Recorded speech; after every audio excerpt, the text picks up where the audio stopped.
नमस्कार दोस्तों, आपके अपने चैनल यामिनी ज्योतिष में बहुत बहुत स्वागत है। आज एक बहुत ही सिंपल टेक्निक्स मैं आपको यहाँ बताने जा रहा हूँ जो कुंडली देखकर आप तुरंत से फलित कर सकते हैं। और ये बहुत ही टेस्टेड टेक्निक्स हैं। बहुत सारी कुंडलियों पे इनको टेस्ट किया गया है पहले, उसके बाद फिर ये टेक्निक जो है मैं आपके साथ शेयर करता हूँ दोस्तों।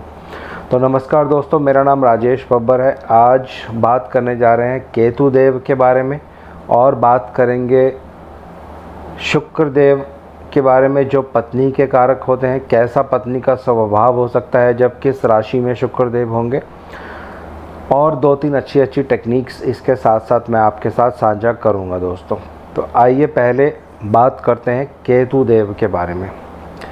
केतु देव अगर कुंडली में दूसरे भाव में किसी के भी विराजमान होते हैं, ये लगन कुंडली से आपको देखना है, तो ऐसा व्यक्ति अगर बिजनेस करता है, उसका व्यापार होता है, तो उसको हमेशा पेमेंट में प्रॉब्लम आएगा दोस्तों। उसका जो पैसा होगा वो हमेशा रुक रुक कर उसके पास आता है। ऐसा इसलिए होता है कि केतु देव जो हैं ब्रेक के प्लैनेट हैं, टुकड़ों के प्लैनेट हैं, किसी चीज़ को काटना उसके प्लैनेट माने जाते हैं।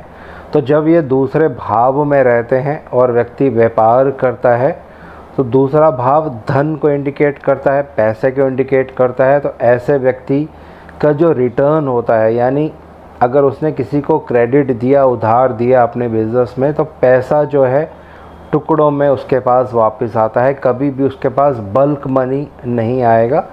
अगर इस पे अच्छे प्लानिटरी एस्पेक्ट्स होंगे तो इसको कुछ रिलीफ मिल जाता है, लेकिन अगर कोई अच्छा प्लानिटरी एस्पेक्ट नहीं होगा तो ये सिचुएशन जातक को हमेशा फेस करनी पड़ती है दोस्तों। अब दूसरे भाव में ही केतु देव हैं तो इसका एक और भी फलित होता है। ऐसा व्यक्ति बहुत बोलने में तेज़ होता है दोस्तों, उसको आर्ग्यूमेंट करना बहुत पसंद होता है, क्योंकि केतु देव एक ऐसे ग्रह हैं जो आर्ग्यूमेंट करते हैं, बहुत ज़्यादा बोलते हैं। खासकर जब ये दूसरे भाव में रहते हैं तो व्यक्ति का नेचर जो होता है आर्ग्यूमेंटिव हो जाता है।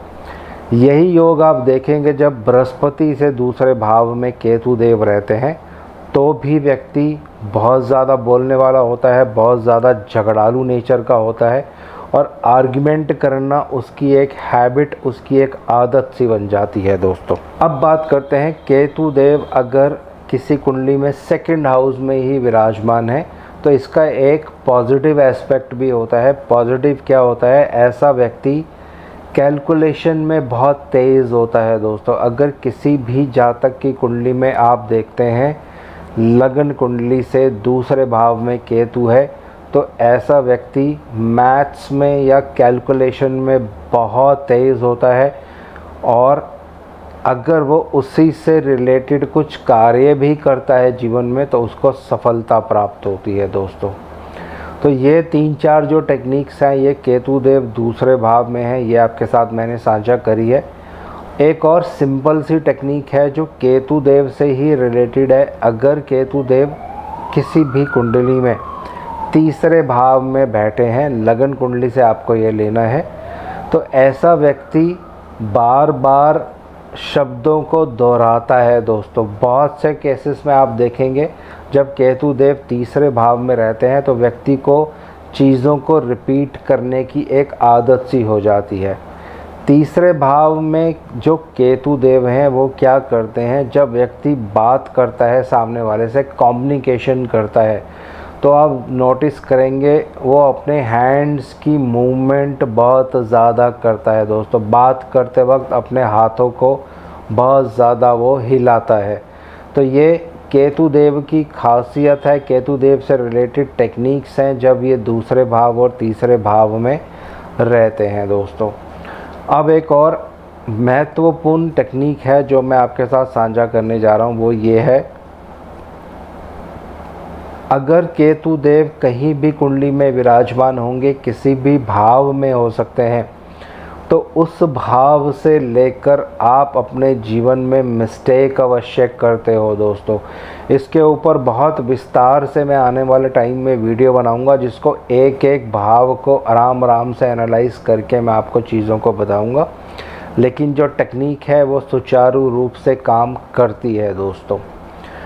अब बात करते हैं, किसी की कुंडली में केतु देव अगर चौथे भाव में विराजमान है, लगन कुंडली से आपको देखना है, चंद्र कुंडली से नहीं देखना है दोस्तों। अगर लगन कुंडली से चौथे भाव में केतु देव है तो ऐसे व्यक्ति को सुख मिलने में बहुत कमी रहती है, ये एक सुखी जीवन नहीं जी पाता है, और ज़्यादातर ऐसे व्यक्ति का जो घर होता है या तो गली के एकदम स्टार्टिंग में होता है या गली के एकदम एंड में होता है, और ज़्यादातर कॉर्नर का मकान होता है, कोने वाला इसका मकान होता है, जो लंबा होगा देखने में, यानी लंबाई में होता है, जैसे रेलवे होती है उस तरह से लंबाई में ऐसे व्यक्ति का मकान होता है दोस्तों।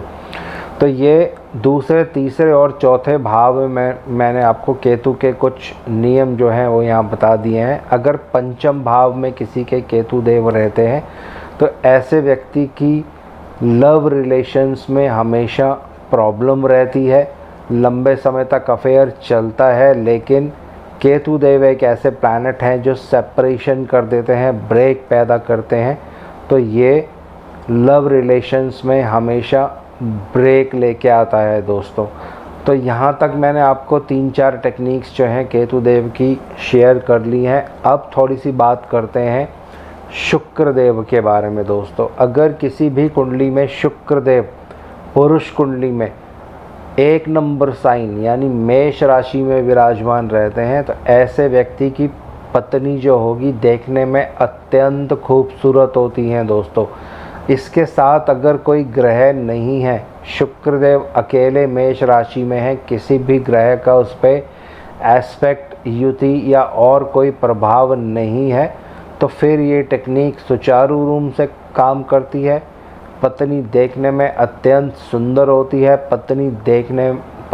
पत्नी का जो स्वभाव होता है वो भी बहुत गुस्से वाला होता है, और एक स्पोर्टिव फिगर भी उसकी होती है दोस्तों। तो पत्नी का जो स्वभाव होता है बहुत गुस्से वाला होता है, बहुत एग्रेसिव उसकी नेचर होती है। और मेष राशि जो होती है ये मंगल देव की राशि है दोस्तों। तो मंगल देव एक डिमांडिंग प्लैनेट है जो डिमांड करते हैं, तो ऐसी पत्नी जो होगी डिमांडिंग नेचर की होती है दोस्तों। अब यही शुक्रदेव पैसे के भी कारक माने जाते हैं। तो अगर किसी के शुक्रदेव मेष राशि में है कुंडली में और बाकी किसी ग्रह का प्रभाव उन पर नहीं पड़ रहा है, तो ऐसा व्यक्ति अपने जीवन में कमाया हुआ धन खराब कर देता है दोस्तों। कभी ना कभी उसके जीवन में ऐसा समय आता है कि उसका धन खराब हो जाता है, क्योंकि ये शनिदेव की नीच राशि होती है और सूर्य देव की उच्च राशि होती है। तो धन तो अवश्य आता है, लेकिन शनिदेव की नीच राशि होने की वजह से जो प्रोफेशन में वो पैसे कमाता है ज़्यादातर वो पैसे खराब कर देता है दोस्तों। अब एक और टेक्निक मैं आपके साथ शेयर करने जा रहा हूँ, वो है शनिदेव और शुक्रदेव की युति के बारे में। बहुत सी कुंडलियों पे आप ये योग देखते हैं, जब शनिदेव और शुक्रदेव कुंडली में एक साथ विराजमान रहते हैं तो ज़्यादातर केसेस में आप देखेंगे अगर पुरुष कुंडली में ये कॉम्बिनेशन आपको देखने को मिलता है तो पत्नी जो होती है अपने जान पहचान वाले घर से ही आती है। यानी आपके दूर के कोई रिश्तेदार हो सकते हैं, लेकिन उसमें कुछ ना कुछ रिश्तेदारी की इन्वॉल्वमेंट ज़रूर होती है दोस्तों। तो शुक्र और शनिदेव पत्नी हमेशा जान पहचान या रिश्तेदारी के थ्रू आती है। बहुत सी कुंडलियों पर यह टेस्टेड टेक्निक है और एप्लीकेबल भी होता है दोस्तों। अब अगर स्त्री की कुंडली आप देख रहे हैं, मंगल देव अगर सिंह राशि में है, तो ऐसी स्त्री का जो पति होता है वो ज़्यादातर एक नॉन पर्सन या फैमिली का ही कोई पर्सन होता है दोस्तों, यानी दूर का कोई रिश्तेदार, उनका बेटा आगे से हो सकता है।